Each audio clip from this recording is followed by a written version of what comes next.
ভাই আমরা একটু সরাসরি যাই। হ্যাঁ মামুন মামুন ইয়ে ইয়ে করো। আসামিদের বক্তব্য দিতে হবে, এটা দিব না তো, এটা দিব না।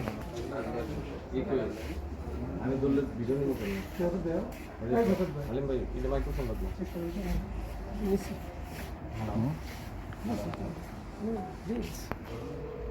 কিভাবে কি করতেন বলেন তো?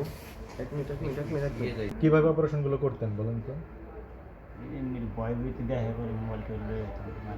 আপনারা কি খালি গায়ে থাকেন, মুখে মাস্ক কালো কাপড় পরা? হ্যাঁ হ্যাঁ, আপনাদের হাতে রান্দা থাকে নাকি থাকে? আমার কাছে বিয়ার ছিল। আমি সদস্য কতজন আপনার ফোনে? আমরা ছিলাম হলো 10 জন, আছি 5-6 জন। বাবা খেয়ার গাঁজা খেয়ার গেছে। আচ্ছা, আপনারা কি কোনো অটো রিক্সা চিন্তাই করেছেন বা রিক্সা চিন্তাই রিক্সা মিক্সা আসছে তো এরকম করছেন? নয়ারহাট না, নয়ারহাটটা আমি যাইনি কোনো সময়। আপনার এরিয়া নবীনগর থেকে সাগর সাভার পর্যন্ত।